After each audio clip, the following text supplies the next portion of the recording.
आपने आज सुबह के प्रवचन में बोला है कि बाप और गुरु एक होता है, तो जैसे बाप को बदलना नहीं जाता ऐसे गुरु को भी नहीं बदलना चाहिए। भगवान हम श्रावक सभी पीछे कमंडल वाले त्यागी रतियों को गुरुदेव के नाम से ही संबोधित करते हैं, तो क्या यह सही है या गलत है, और गलत है तो गुरु के पास जाने में हमको क्या कहना चाहिए?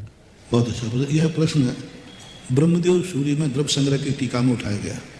अभी 2 दिन से स्वाध्याय में चल रहा। गुरु उन्होंने 3 प्रकार के गुरु कहे, एक इष्ट गुरु, एक इष्ट गुरु, और एक गुरु जो है अधिकृत गुरु, और एक लोक सम्मत गुरु। एक देव में लगा लेना, अभिमत देव, इष्ट गुरु, इष्ट देव, अधिकृत देव, अधिकृत गुरु, लोक सम्मत गुरु, लोक सम्मत देव, ये 3 भेद उन्होंने किए। आपका गुरु का प्रश्न है, तो लोक सम्मत गुरु जिन्हें सारे जगत गुरु मानता है, सारा 3 लोग जिनको साधु कहता है, नमो लोए सब, नमो आयरियानम, नमो वज्झा, ये 3 हैं। ये तीनों अपने जैन समाज में मान्य है कि नहीं? मान्य है। अपन नमोकार मंत्री पढ़ते हैं, तो ये तीनों गुरु सारे जगत के गुरु हैं। इनको तो गुरु मानना ही है। क्या कहा? इनको तो गुरु। अब दूसरा अधिकृत गुरु। अधिकृत गुरु वो कहलाते हैं जैसे किसी पद पर विशेष रूप से गुरु बना दिए जाते हैं। जैसे अपन माने साधुओं में से ही किसी को आचार्य बना दिया जाता है कि नहीं? शादियों में से किसी को उपाध्याय बना दिया जाता है कि नहीं? शादियों में ही किसी को निर्यापक बना दिया जाता है कि नहीं? अधिकृत, जिनको साधुओं में से ही चुन करके कुछ अधिकार अलग से दे दिए जाए, वे कौन से गुरु हैं? अधिकृत गुरु।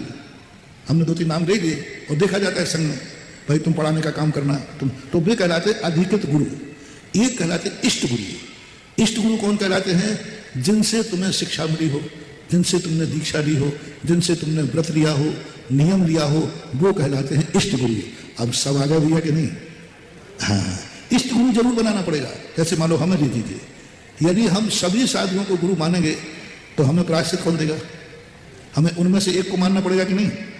इष्ट गुरु, जिससे हम अपना आज्ञा ले सकें, हम प्रायश्चित ले सकें। तो दीक्षा दाय का गुरु। इष्ट गुरु कौन होता है? जो दीक्षा देता है। वो कौन सा गुरु है? इष्ट गुरु। हमें आज्ञा किससे लेना पड़ेगी? आज्ञा किसकी मानना पड़ेगी? प्रायश्चित किससे लेना पड़ेगा? सबसे ले सकते हैं क्या? व्यवस्था नहीं बनेगी। ये 3 भेद करके आप किस दृष्टि से गुरु पूछ रहे हैं? लोक सम्मत गुरु हैं तो पीछे कमंड वाले तुमको लाखों प्रणाम। लेकिन उनमें से आपको अधिकृत गुरु की विशेष, लोक सम्मत गुरु की जो अधिकृत गुरु हैं उनकी अलग से व्यवस्था बनाना पड़ेगी। और जो तुम्हारे इष्ट गुरु हैं, जिनके माध्यम से तुमने व्रत लिया है, मोक्ष मार्ग में आए, जिनका तुम्हारे ऊपर उपकार है, जिनका तुम्हारे ऊपर उपकार है, वो कहलाते इष्ट गुरु। ऐसे 3 गुरु की व्यवस्था द्रव्य संग्रहकार ब्रह्मदेव सूर्य ने की है। वही सब मानते हैं और वही व्यवस्था आज हमारी समाज में चल रही है। ऐसा। और अब हमारे जो बाहर से हम, क्योंकि इंदौर मेहमान है, हमारे मेजबान जो पधारे हुए हैं, रूपेश जी जैन डबरा से हैं, वे तैयार रहेंगे। और उसके बाद में हमारी ब्रह्मचारी बहनें